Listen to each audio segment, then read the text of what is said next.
Welcome to the Ridge Community Church. My name is Andrea, and I'm one of the online hosts here. I'm joined this morning by Mary Jo in the chat. If this is your first time joining us, I want to offer a special welcome to you. We are so glad that through the use of technology, you are able to attend services with us regardless of location.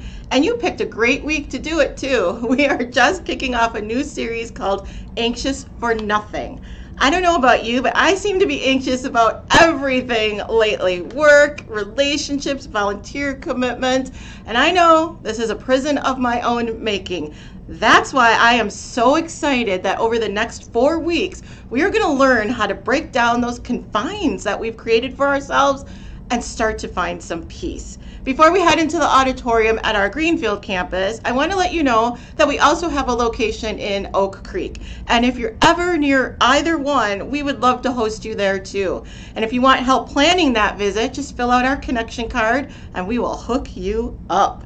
So it looks like Jody's just about ready to get services started in Greenfield. I'll meet you back here in 60 minutes.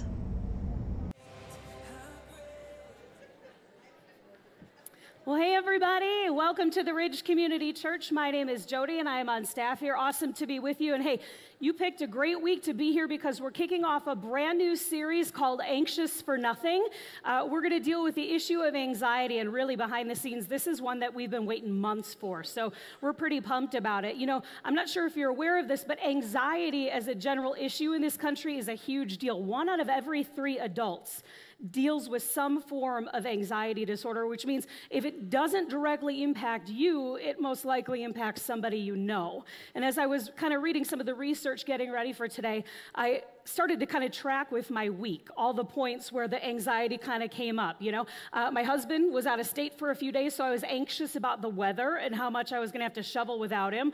Also, because he was gone, I was anxious as to whether my 2 little kids were going to be okay without him. And then I was anxious, I'm always anxious, about what I'm going to make for dinner that will eliminate as much whining as possible. I guess maybe I'm the only one on that one, right? I was anxious when I found a couple more gray hairs in the mirror this week. That never happens, right? I'm even anxious about picking out clothes to be on stage with all of you, right? And this is just the little stuff that started to add up throughout the week. It made me start to think, you know, what could happen over the next 4 weeks if we started to dig into like the real meat of the issue of anxiety together. And our hope is that by the time this series is done, all of us collectively will learn how to be anxious for nothing. So again, we are so thankful you're here and kicking off this series. I encourage you to join us each of the next 4 weeks as we continue the journey together. And hey, let me just say a special welcome to those of you who are brand new today. We don't take it lightly that you spend some of your week with us. I do want to let you know what you can expect while you're here. In just a few seconds, our band is going to help us sing some music. We like singing to God together. Then our lead pastor, Mark, is going to come out and talk to us about anxiety. You'll be out of here in about an hour. And just one ask of you before you leave today, if you wouldn't mind, stop into our Next Steps area that's right across the hall out these doors. The team there has a free gift for you, just our way of saying thanks for stopping out today. So we hope to see you there after service, okay? Our band's going to get ready to kick us off now, so would you guys please stand up, say hi to somebody, tell them what made you anxious this week.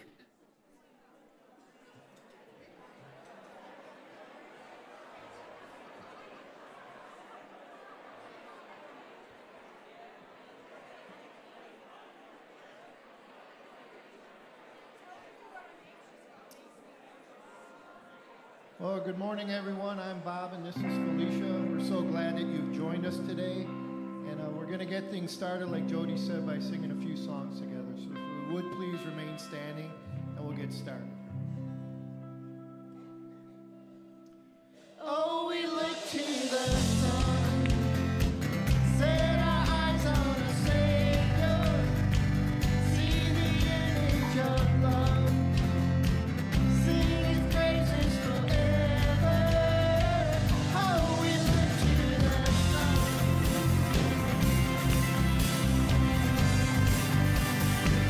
Oh, we look to the sun.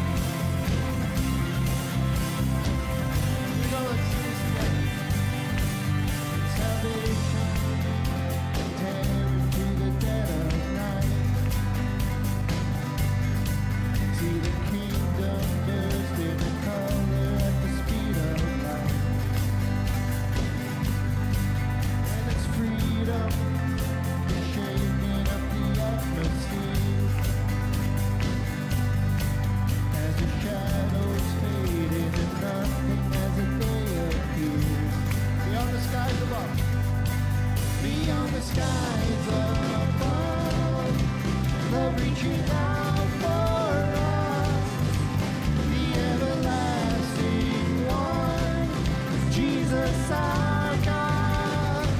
Oh, we look to the sun, set our eyes on the Savior, see the image of love, sing His praises forever. Oh, we look to the sun.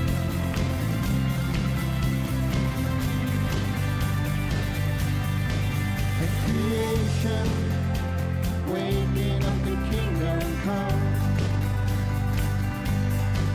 See the hope of heaven shining like the rising sun. Now forever been lifted up from death to life. There's no fear in love and no darkness in His endless life. Beyond the skies above, love reaching out for us, the everlasting one, Jesus our God. Oh, we look to the sun, set our eyes on the Savior, see the image of love, sing His praises forever. Oh, we look to the sun.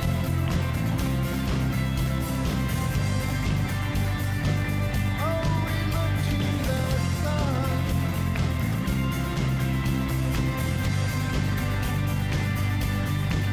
Beyond the skies above, love reaching out for us, the everlasting one, is Jesus our God. Sing that again. Beyond the skies above, love reaching out for us, the everlasting one, Jesus our God. Oh, we look to the sun. Come on, put your hands together. Come on. Oh, we look to the sun. Yeah. Oh, we look to the sun. Set our eyes on a Savior. See the image of love. Sing His praises forever. Oh, we look to the sun.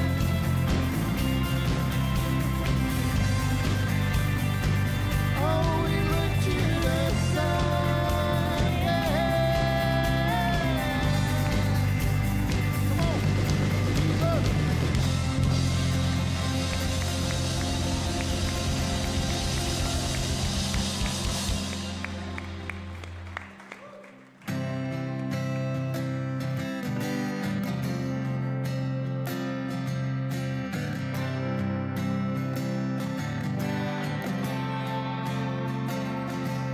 When darkness tries to roll over my bones, when sorrow comes to steal the joy I own,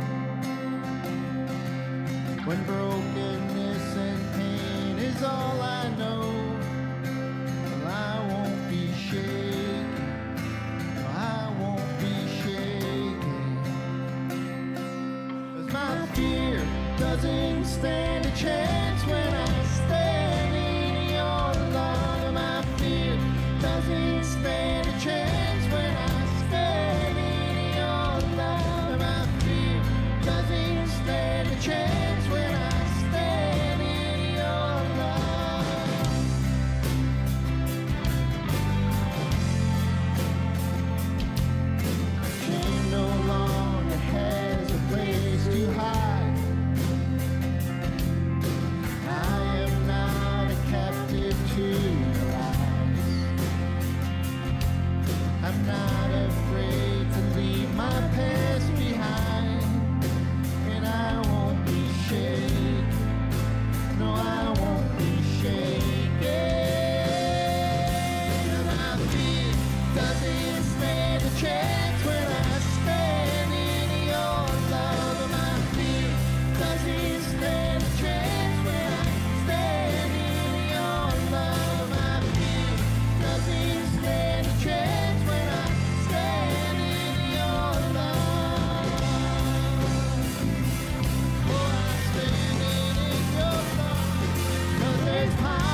Hey, we're going to sing one more song here today, and with almost a full month into the new year, honestly, I've been struggling to get myself in gear with a lot of stuff and just overall feeling stuck. And even as a follower of Jesus, I still experience dark and difficult moments. But in those moments, I know that I can turn to Jesus and I can count on his unconditional love to fight for me. And no matter where or how you need God to fight for you, I just encourage you to focus on what this next song describes. When we feel defeated, that the reckless love of God will do whatever it takes to help us and love us along the way.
Sing it out.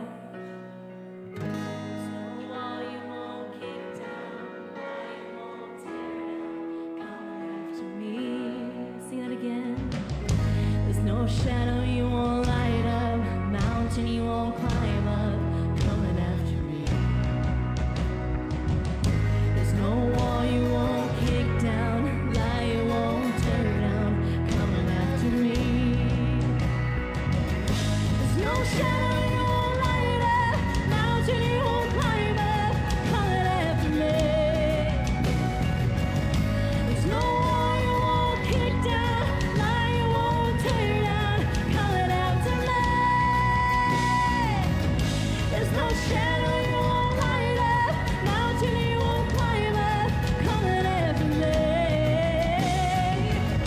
There's no wall you won't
Let's just pray together. God,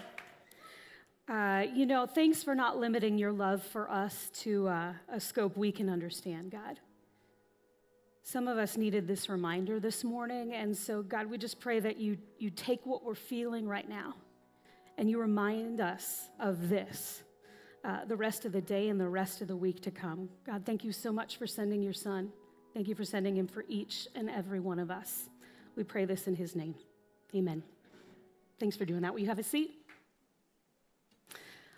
Well, I don't know if you have a personal relationship with God, but if you do not, I have to imagine that singing the words of those last couple of songs about God's love and the scope of it in particular could seem everything from confusing to just plain naive. And for those of us who do have a personal relationship with him, it's anything but that. But here's the deal. At the Ridge, we try really hard to be a safe place for the entire spectrum of reactions. So no matter what it is, we want you to know that it is okay to have big questions here about God, about Jesus, about the Bible, about your faith in particular. You know, we think it's so good to have questions of your own. We want you to make it a safe place to have those questions, that we tailor-made an environment just for you, and it's something we call Starting Point. Now, Starting Point is just a short-term group, lasts a few weeks, and they dive into these big questions about faith, and they have some really honest discussions, too. Chelsea did this Starting Point over the fall, and she sent us a little bit of her reaction. I just want to share it with you. She says, I decided to sign up for Starting Point after I'd fallen into a state of depression.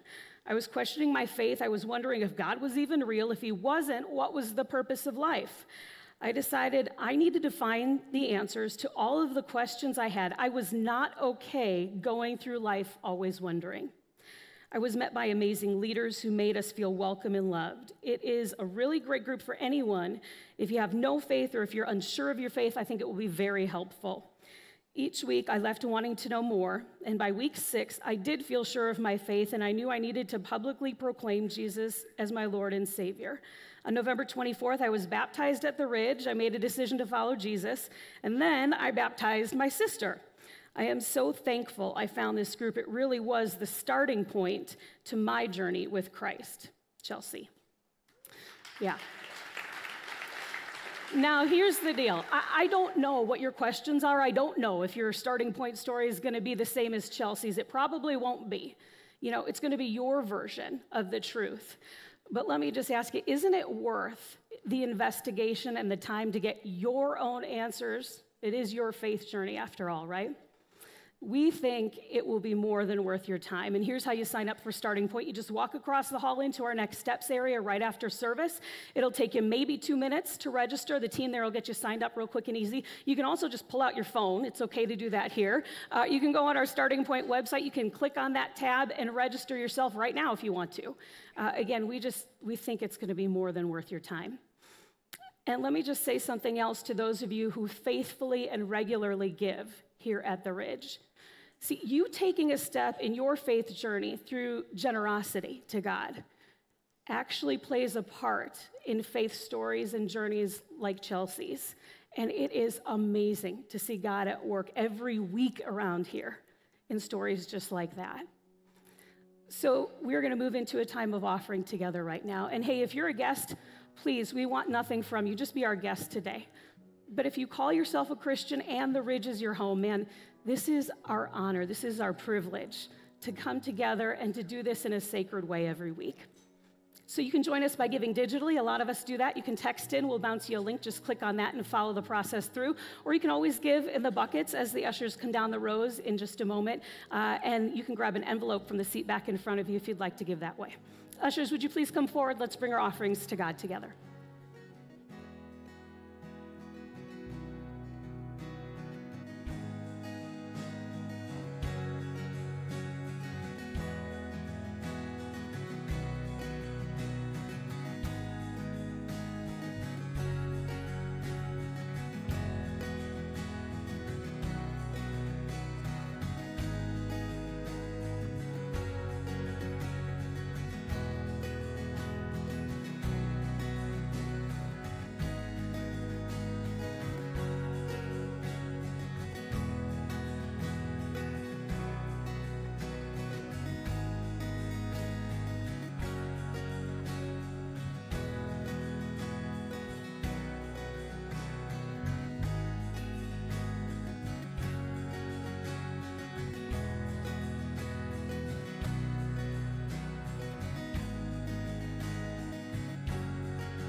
help me.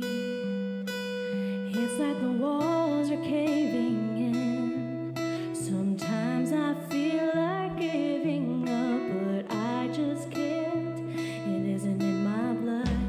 Laying on the bathroom floor, feeling nothing. I'm overwhelmed and insecure. Give me something I could take to ease my mind slowly. Just have a drink and you'll feel better. Just take them home and you'll feel better. They keep telling you that gets better. Does it ever? Help me. It's like the walls are caving in. Sometimes I feel like giving up. No medicine is strong enough. Someone help me. I'm crawling in my skin. Sometimes I feel like giving up, but I just can't. It isn't in my blood. It isn't in my blood.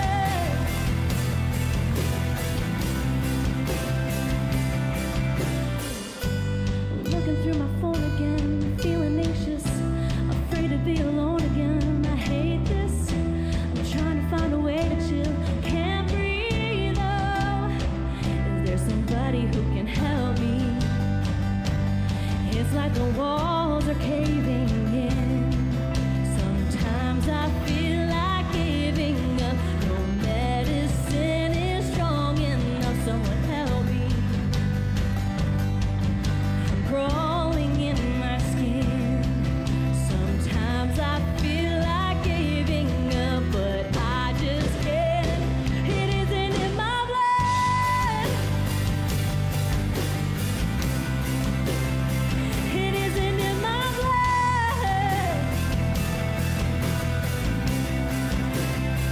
I need somebody now. I need somebody now.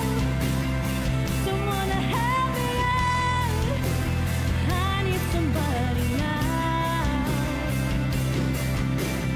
Help me.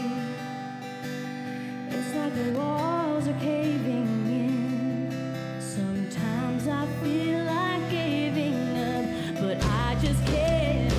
It isn't in my blood. It isn't in my blood. It isn't in my blood.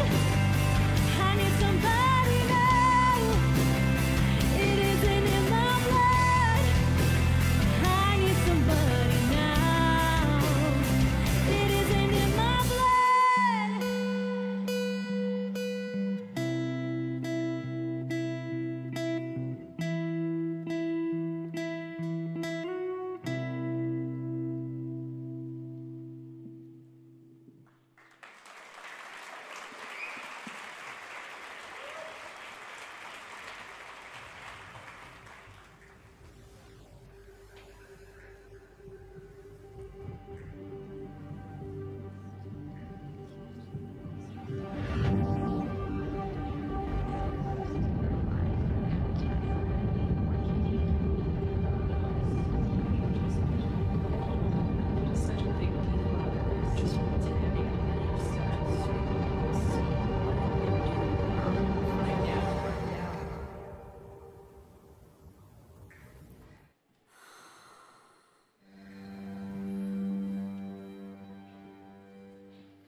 Well, hey, I want to say a huge welcome to all you who are joining us here in our Greenfield location and Oak Creek and online church. Welcome, welcome, welcome. As today we are starting a series that I'm really, really pumped about, a series that we are called Anxious for Nothing.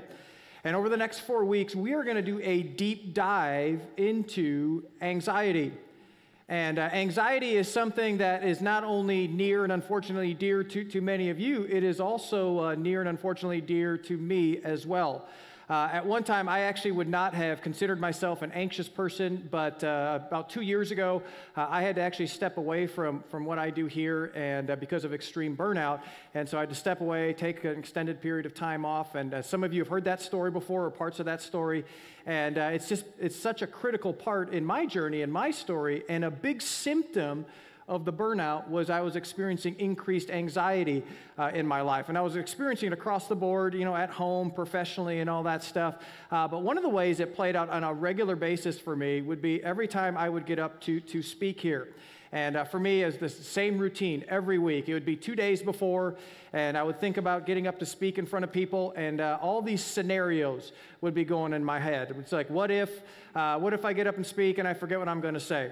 What if I get up and speak and it doesn't connect with anybody? What if I get up and speak and I accidentally say something offensive, And all these scenarios played out. Oddly enough, none of them were good, They were just all really bad. And then the night before, things got so bad because the scenarios just increased more and more and more and more, and I could never sleep the night before, kind of be rolling around in bed and all that stuff. And so Donna, she just got to a point where she said, hey, listen, you're on your own, the night before, and she would go and sleep somewhere else the night before I was going to speak. And then right before I'd go and speak, I would go back in my office there, and I would just start pacing back and forth in circles, I'd wear out the carpet every week because I'd pace so much. I'd bring a carpenter in there, and replace the carpet. And there would be times I'd be like, man, I got to speak in 5 minutes. Hey, God, can you make it 6? Can you somehow time back, because I just got so worked up and so full of anxiety. Now, I used to think it was just nerves, but the reality was it was way beyond nerves. It was anxiety. And it just didn't play out professionally. It played out in other places. It was like I had twin boys. They just became teenagers. Anxiety. I have a daughter. Enough said, dads, anxiety right there. My wife, she was going through a career transition, and so she, was like, well, that's anxiety. And then it was just, the confidence. Am I able to lead this place in the future? Anxiety. Now, I know what some of you are thinking. Some of you are thinking like, man, you're a stinking mess, dude, Yeah, what have I been telling you for the last 10 years, Now you're finally starting to believe me. Now, here's the thing. The reality is I'm not the only one who wrestles with anxiety. Anxiety is a big deal. You see, anxiety is actually the number one mental health problem among women and number 2 among men. And study after study reveals that this country, that we are the most anxious country in the world by far. So what is anxiety? Well, it's really complicated, and we're going to talk more about it over the next couple of weeks. But anxiety is actually a hybrid of this right here, of the word angst, which means unease. And then it's interesting, this word right here, I asked 5 different people how they would pronounce that, and they all pronounced it differently, all right? So I'm not even going to take a shot at it, all right? But it just means this, running low of breath. And so due to uncertainty and uneasiness, we get to a place where we're literally out of breath. I heard one person describe anxiety as this. It's a downpour of what ifs. It's like, well, what if I fail? What if it doesn't work out? What if we don't make it? What if I get sick? What if the kids get sick? What if we can't have kids? What if I never get married? What if I don't get married again? What if the economy tanks? What if? What if? What if? You can maybe look at anxiety this way. Anxiety is not the sight of a grizzly bear, but it's the suspicion of one. I bet there's one out there.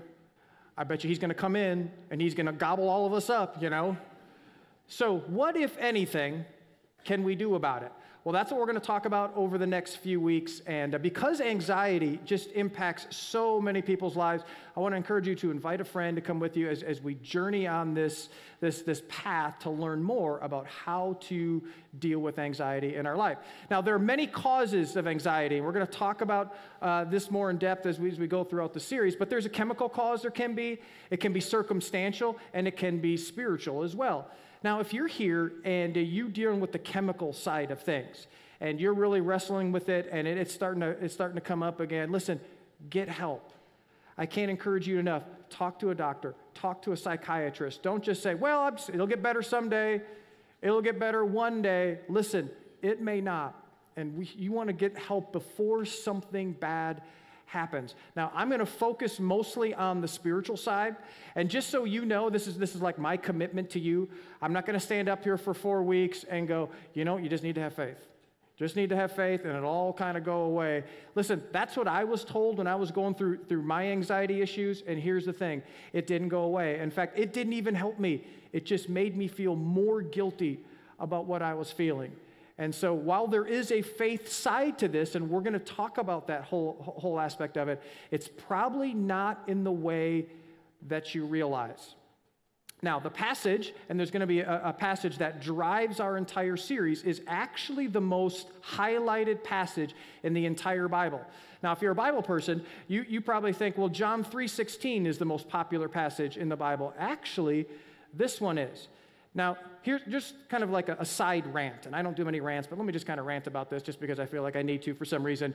John 3:16, if you watch football and all that stuff, John 3:16, when they're kicking a field goal or extra point, that's the one where you see someone holding up a sign like this, and it says John 3:16. Here's kind of my rant, When I see someone do that, here's what I'm thinking. Well, all the church people are going, yeah, man, that's awesome. They have a John 3:16. But then all the people who don't go to church, they're not going like, oh, yeah, I think I'll just look in the Bible, John 3:16. Of course, I'm going to do that and all that stuff. Here's what they're thinking. They're going, oh, it must be a new app. That's what they're thinking. Anyways, but they do it anyways. But this is actually the most highlighted passage in the entire Bible, and it's found in a very, very short book in the New Testament called the book of Philippians. And it's written by a guy named Paul.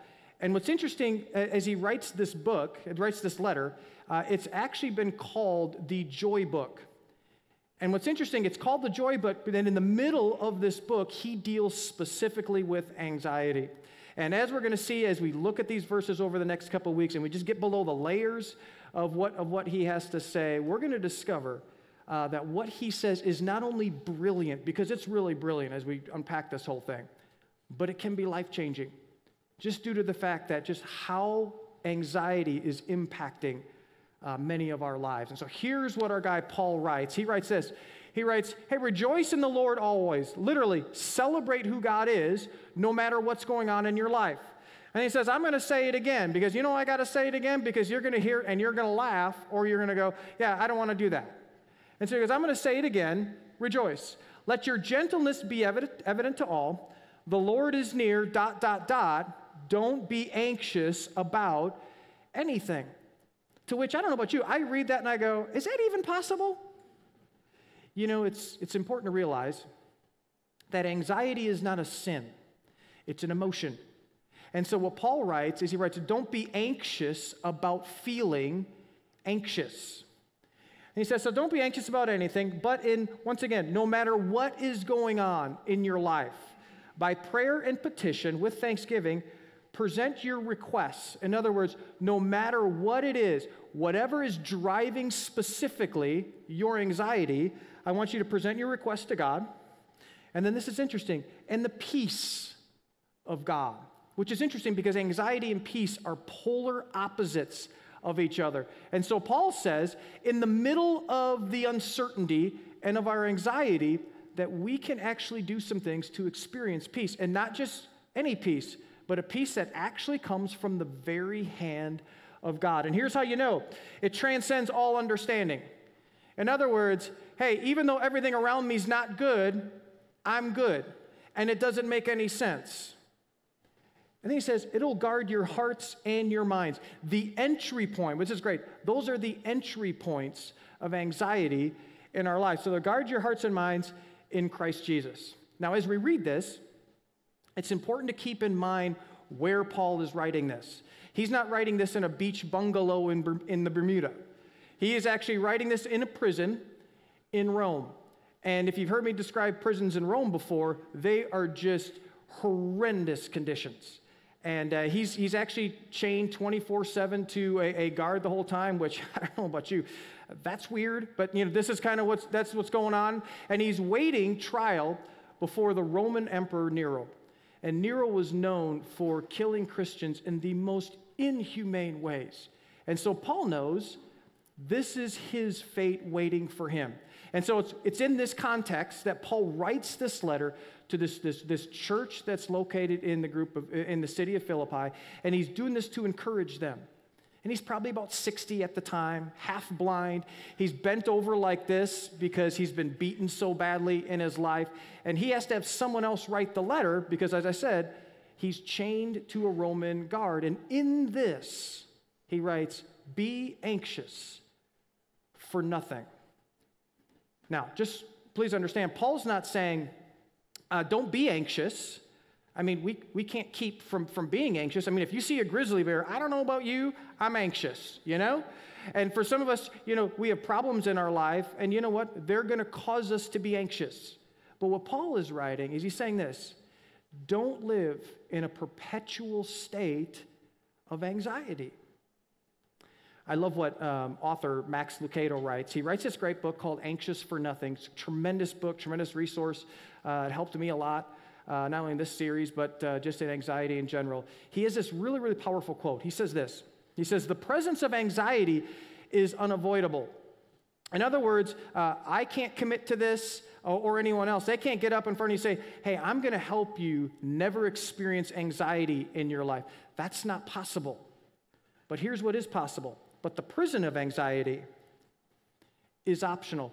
What is possible is that we don't have to live with the constant barrage of what if, what if, what if.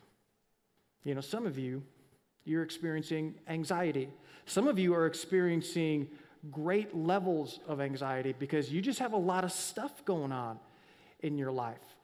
Even Jesus experienced anxiety. The night before he was to give his life on the cross, he's in the Garden of Gethsemane, and he's praying to his Father because he knows what's coming. And he's like, "Okay, God, hey, if there's any way that, you know, I can work around this and that you can work around this and there's another way, please do it." And as he's praying, he is sweating drops of blood, which is actually a medical condition that is caused by high stress, high anxiety. So to be anxious is to be human.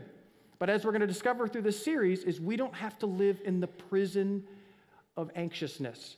And so what we're going to do is we're going to talk about 4 things in relation to this, and they spell the word calm. Calm. Isn't that great? Isn't that clever? Yeah, no service has thought that was really that cool either, except me. But the word came actually from Lucado's book, which is really helpful. And so each week we're going to look at one of the 4. And as we just learn that as we discover, we don't have to live in the prison of anxiety. So today what we're going to do is we are going to look at the first one, which is C, and the C stands for celebrate. Celebrate, which we go, celebrate. I'm anxious. What do I have to celebrate about, you know? Well, let's go back to what Paul wrote. Paul wrote, rejoice, or in other words, celebrate. Celebrate in the Lord no matter what's going on. I'm going to say it again because the last thing you're going to want to do is do it. Celebrate. Let your gentleness be evident to all. The Lord is near. Now, the New Testament part of the Bible, the original language is Greek. And so the word that Paul uses for the Lord, the Greek word, he could have picked a variety of words, but he picks a very specific word. And here's the word that he picks, Kyrios, which means this: master, owner, the one who is in control. So what he literally says is, the one who's in control is near. Now, before I talk about why celebrating that God is near is such a critical part in this whole journey, I first want to talk about what happens in our life when we don't do this. I mean, when I hit rock bottom in my journey, listen, I did all of these things right here. And so I speak to you as a professional mistaker when it comes to this whole thing. And I've dealt with enough people throughout the years to realize that they do the very same things as well. And the way we're going to do that is we're going to look at a very relatable story that's found in the Old Testament part of the Bible. And it's relatable because I think most of us can relate to feeling this way. And the main character in our story is actually someone who many people consider a spiritual giant, which for me, that just makes me feel even better as you kind of read this whole thing. His name is Elijah. And Elijah was a prophet who lived during the time of King Ahab, who was just a wicked, evil dude. And there was this time that Elijah went to Ahab, and he basically confronted him about a bunch of stuff that he was doing. And back then, they didn't have First Amendment rights, you know. It's not like he could just go and say what he wanted, be protected. Just the opposite. You didn't confront a king. And so as a result, Elijah takes off, and he's on the run for 3 years from the king. And here's the thing. You would think things would be bad for him, but they're actually good. You see, God is faithful during this whole time. You can read his story, all these different things, where God actually did all these miraculous things in his life. Then he did miraculous things through his life. There was this time where he stood down 850 prophets, and he called down fire from heaven, and it actually happened, you know. So this guy was #blessed, if you know what I'm talking about. You know, so you would think all this stuff going on in Elijah's life, you would have thought, and you would think that he's walking around with a bunch of swagger, you know, like this dude right here. He'd be looking like this, right here. This is how he should have been walking around. Now, I know what you're thinking. Let me state the obvious. We look a lot alike. I know. I tell my wife that all the time, so let's just kind of throw that out there. But you'd have thought that he should have been walking around just with a lot of swag because all the stuff that was going on in his life. Things are going great. Good things are happening. But then one thing pushes him over the ledge, and it's actually not a thing. It's a person. It's a woman. Her name is Jezebel. Now, if you don't know why most parents don't name their daughters Jezebel, all right, it's because she is not only the wife of King Ahab, but she is a wicked, evil, bad woman. In fact, she made King Ahab look like Mother Teresa. This is how bad she is. And so what she ends up doing is Jezebel, she sets her sights on Elijah, and when Elijah finds out, anxiety hits his life, and his life just begins to spiral suddenly out of control. And so here's how it all plays out. It says, now Ahab told Jezebel everything Elijah had done, because he couldn't handle it, and how he had killed all the prophets with the sword. That's that 850 I was talking about. So Jezebel sent a messenger to Elijah to say, may the gods deal with me, be it ever so severely, if by this time tomorrow I don't make your life like that of one of them. Elijah was afraid, and he ran or continued to run for his life. When he came to Beersheba in Judah, now I know what some of you are thinking. You're thinking, he went to a bar? You know, no, it's actually a city, and we're going to talk about that city in a little bit. He left his servant there while he himself went a day's journey into the wilderness. He came to a broom bush, sat down under it, and prayed that he might die. You ever just feel that way? Because all this stuff going on, pressure, overwhelmed, and you just ever feel that way? I've had enough, Lord, he said. Take my life. Hey, kill me, God. Take my life. I am no better than my ancestors. I want you to notice how irrational his anxiety is. What's he afraid of? He's afraid Jezebel's going to kill him. So what does he do? He asks God to kill him. That's how irrational anxiety can be. But Elijah's struggling.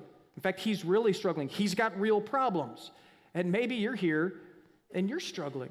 You have got real problems. Maybe you're even at a place where you're going, you know, God, I don't know how much of this I can take, and you don't know what to do. Well, what we're going to do is we're going to look at Elijah's story, and we're going to use his story to diagnose our own story. You see, what went wrong with him? What did he do wrong? Well, there are 4 things that Elijah did that are very common things that we do, and when we do these things, they actually only facilitate or increase the anxiety level in our life. And so 4 things. Here's the first thing he did. He ran himself into the ground. He ran himself into the ground. And for many of us, this is what we do on a daily basis. We run, and little do we know we run ourselves into the ground. Now, as I go back and look at that period of my life, this is exactly what I did. In fact, I go back to the time where I think it all started. And it all started, and most of you here never heard the story because you actually came in after the story, when we began the process of pursuing a permanent location, of pursuing this location right here in Greenfield. And at the time, we were meeting at Whitnall High School, and we were a portable church, and so we said, hey, we want to get a permanent building, you know. And so what you do to get a permanent building is you first start what's called a generosity initiative where people sacrifice so you can make a down payment on a building. And so 400 of us went through that process. And then this building actually opened up. And we were like, let's go for it, man. Let's do it. I don't know if we can do it, but let's try it. And this was a monumental type of thing because we were understaffed, underfunded, and we were underdogs in every single way. And so the first thing you do after you be able to make a down payment is you have to get approval by the city, which was a big deal because Milwaukee County at this time had never allowed a church to move into a big box like this. And so this was a crazy process. We barely made it through that. And then it was to secure financing.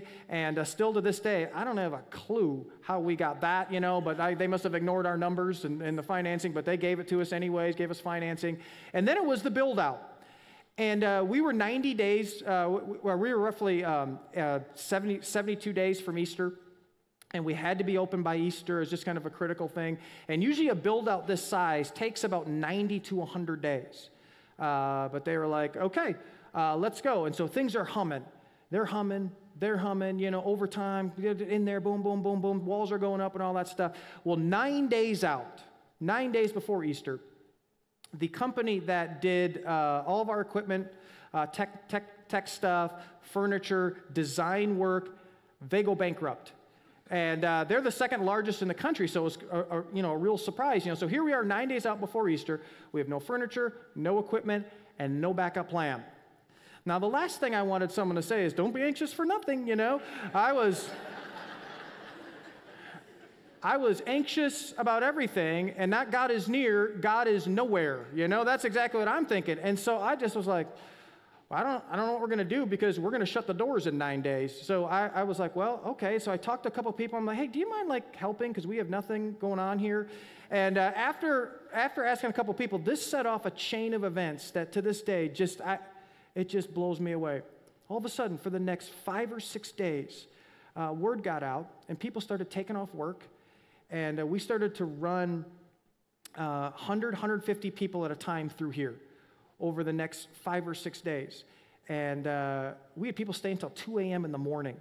And they were going and buying equipment and installing equipment. We had people, most of the electrical work here was done by people who had never done electrical work, which I wouldn't recommend, by the way. It's not a good idea.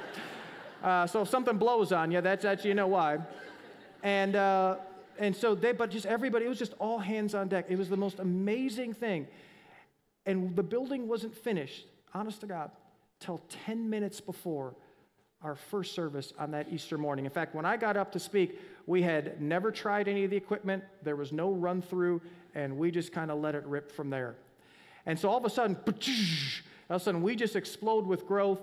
And then, not only do we get in the building, but for the next 5 years, it's like we're sprint. Just ran myself into the ground.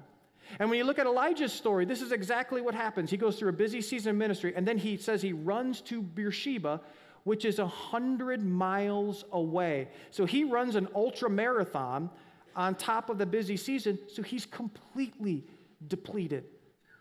And as I look back, that was me, just completely depleted, running on fumes emotionally and spiritually and sometimes physically. And the reality is many of you, you're depleted right now. And you're just depleted, but it's just normal for you. And so you're just coping with it, but you're depleted. You're running yourself into the ground. As a result, your anxiety level is going up because of it. Here's the second reason. Second thing he did wrong is he left his support network. It says that he left his servant, and then he went into the wilderness by himself.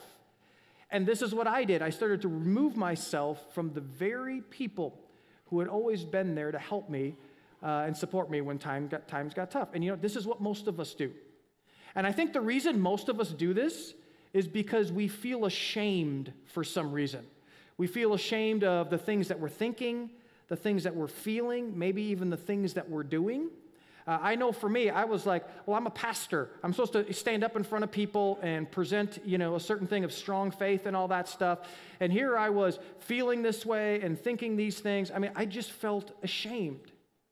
Here's the thing, and this is a universal thing. This isn't a religious thing. This is a thing, that when shame enters our life, here's what shame does every time. Shame always disconnects us. You know, when you start pulling away, or when we start pulling away from people, that is a red flag that shame is invading or rising up in our life. In fact, one of the signs of health is you actually begin to connect to, or you drive towards connecting with people. You know, this is why if you're dealing with anxiety right now, one of the most important things that you can do, and it's going to be something that you least want to do, it is to connect or reconnect with a small group of people that you can be completely honest with them about what is going on with you. That's why we want everybody in a small group here. It's because we want some faith-building friends in our life, because the only way shame is defeated in our life, it's when it's brought to the surface through connecting. Here's the third thing he did wrong. He focused on the negative.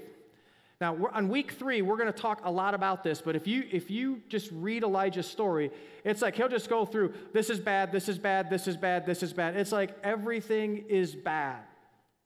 And then here's the final thing that he did wrong. It's that he forgot God, which is amazing to me because, once again, God did all these amazing things in his life and through his life. I mean, he got to see God raise a dead person. I mean, it's like, how do you forget that, you know? And you know what? God's doing some great things in your life right now, and you may not even realize it. He has been faithful along the way, and I know it's hard because we focus on all the negative stuff, but he's been faithful. But like Elijah, we often forget that. I love what Craig Rochelle says. He says this. He says, hey, Elijah was facing his problems while forgetting his God. Do you know one of the ironic things about Elijah's story? It has to do with his name. It actually has to do with the meaning of his name. His name actually has to do with God. Here's what Elijah's name means. It means, God is my breath. In other words, what Paul said, the Lord is near, that's what his name means. And so every time someone said his name, they were saying, hey, God is near. The Lord is in your breath. Every time, yet he still forgot God. So what did God do to get his attention and bring him back? The same thing he'll do to you and he'll do to me. Here's what he did. So the Lord said to Elijah, go out and stand on the mountain in the presence of the Lord, for the Lord is about to pass by. Then a great and powerful wind tore the mountains apart and shattered the rocks before the Lord, but the Lord was not in the wind. After the wind, there was an earthquake, but the Lord was not in the earthquake. After the earthquake came a fire, but the Lord was not in the fire. Earth, wind, fire. Oh, come on, older crowd, come on. Good Lord, leaving me hanging like that, man. Some of you are under 40, you're like, earth, I don't understand. Ask someone older. And after the fire came a gentle whisper. What does Elijah's name mean? The Lord is in my breath. So the question is, when we're feeling anxious, when we're feeling overwhelmed, when we just feel all this burden, whether irrational or rational, why does God whisper? Why doesn't God speak in just loud ways? Why is that? Why is that? He whispers because he's close. And he whispers to draw us close. You know, when I whisper like that, if you care to know what I was saying, what do automatically? We lean in. We lean in. You know who yells at us? Our spiritual enemy. He yells at us. And you know what he yells at us? He condemns us. He accuses us. He'll say, yeah, you're going to fail. And you know what? You don't want to tell anybody what you're thinking because you'll get rejected right away. You're thinking that? Are you kidding me? How could you think that? Oh, and you'll never, and you're always, and you're not good enough. Our spiritual enemy just yells what ifs into our lives. But God, he's in the background. He just whispers, I'll never leave you. I'll never forsake you. You're good enough because I say you're good enough. Hey, I know you don't see it. I know you don't feel it. I'm in this. A couple thousand years ago, one of the psalmists, he wrote this. He said, God is close close to the brokenhearted, which means the more brokenhearted you feel, the closer God is to you, and he's closer. He whispers. I want to go back to what Paul wrote, because in it, we see why we need to start with celebrate. And let's go back. Paul wrote this, hey, rejoice, which means celebrate in the Lord no matter what's going on. I'm going to say it again, celebrate. Let your gentleness be evident to all. The one who is in control is near. Now, Paul, he does something here with that ending, that he does something there because he wants to remind us of something that we so often forget. And that is that God is sovereign.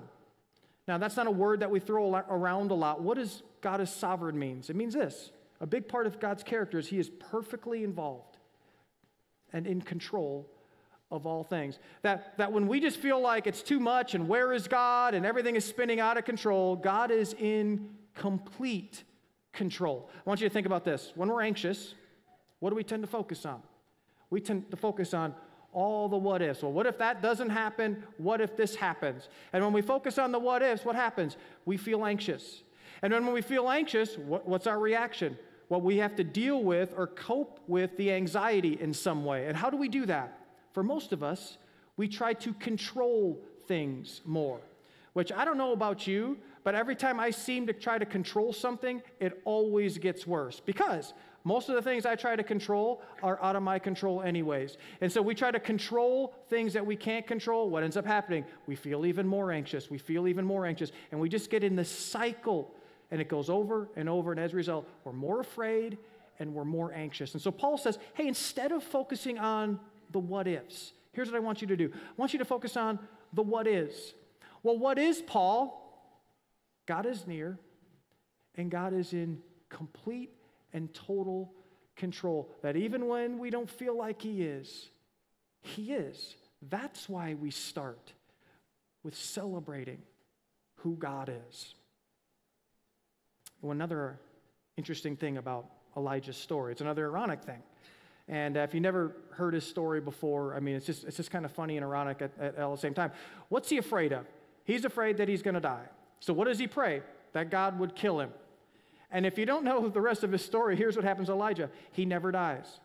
In fact, he's one of the few people in the Bible that doesn't die. There's a time where he's walking with his apprentice, Elisha, and a chariot comes down, takes him away, and he never, ever dies. In other words, the thing he feared never happened.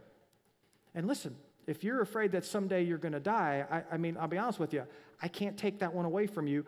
I would bet that that's 100% across the board for all of us, that's going to happen. But for Elijah, it never happened. The thing he feared never happened. And psychologists who study this sort of thing will tell us that most of the things that drive the anxiety that we're afraid of never happen. And if they do, it's not as bad as we think it's going to be. So most of our anxiety falls in those two categories. That doesn't mean that we don't have to wrestle through that doesn't affect our lives, that we need to work through that. And even if it does happen, even if bad things do happen in our life, and you get to a point where you say, oh, God, I don't know if I can take this anymore, what we're going to discover is that God will carry us along through it if we allow him because he's good. And he really is close. I look back at the whole part of moving into this building, and I prayed, because, that's what pastor's supposed to do, prayed, but then I just tried to control everything, and as a result, it just caused me to spiral, and it got worse, and the whole time, God was faithful, and I couldn't even see it, because I focused on the what ifs, and as a result, I missed the what is, and it all could have been prevented. Do you know what I do now before I come out and speak? Instead of, doing laps in my office, and praying for time to stop, which hasn't happened yet, I will come out here about song 2 and stand in the crowd, except for today because there's no chairs. And as the words are up on the screen, I use those words as a prayer. And I'm reminded, oh yeah, God, you're close. I'm nervous, but there's a peace. So as we kick off this journey together, I want to challenge you with some questions.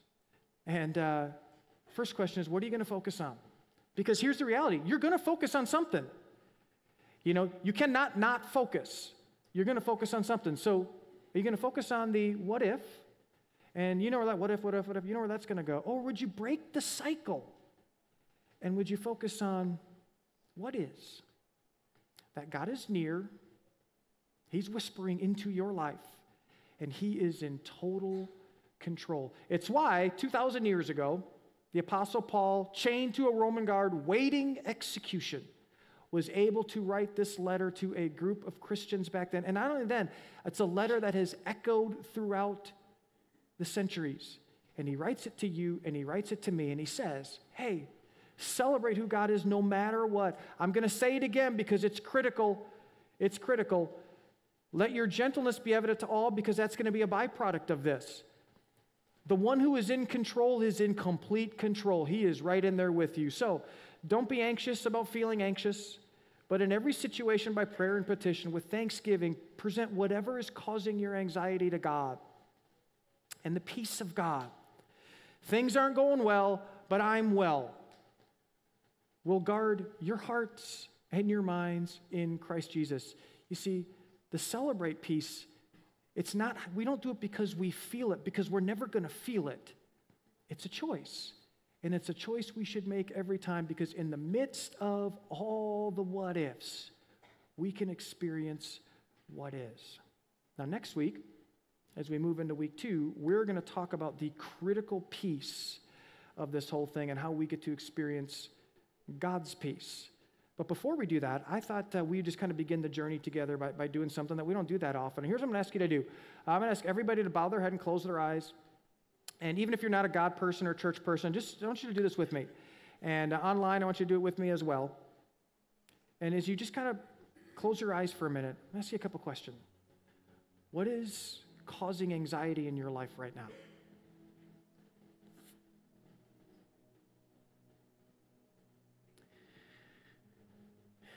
And what are just those what-if scenarios that you are going through, they're going through, you just keep cycling them through?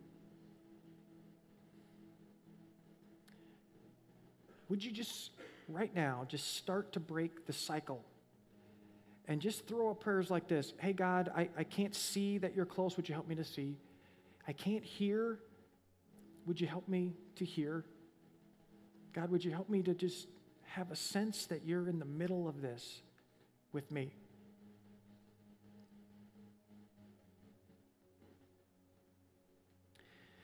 And Father, as we begin our journey, I think across the board, we all wrestle with anxiety. And I think, God, we've just gotten so used to it, but it is just draining the life out of us. And so, Father, just this week, would you help us to break some cycles and to begin to not focus on the what-ifs, because they're going to hit us. Would you just help us to have eyes and ears to hear and see that you're in this somewhere, and to have the confidence to know you are in complete control no matter what we are experiencing in our lives. Thank you, God, for just the power in the passage that we're going to read, and that we get to do this together. God, I pray that we'd have some decisions that are made, that they don't get to a place like where I was, God, that never happens. And if it does, and if it is, there would be some amazing recovery that happens because of what we do together. And we pray this in Jesus' name. Amen. Hey, everybody. Thanks for being. Our lead pastor, Mark, just talked about anxiety being a downpour of what ifs and peace being the exact opposite. And through Philippians 4:4-7, the main teaching verses for this series, we begin to see that when we don't give in to our anxious thoughts and actually rejoice in the Lord every day, our lives will become so much better. Because when we give our troubles to God, He will guard our hearts and minds. He will carry our burdens. He will relieve our anxiety. I don't know about you, but sometimes I can be a bit of a control freak. And I know that when this is happening, it's because I am focusing on the wrong things.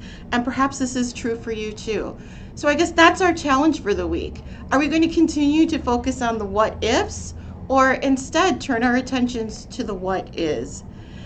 Wow, I told you this was a great week to join us. That was such an awesome first message, and I can't wait to hear the second one. So please come back next week for that. Oh, and sneak peek for you, I'll actually be on stage at our Greenfield campus talking about and celebrating all of you, our online community. So I can't wait to see you then. Have a great rest of your week.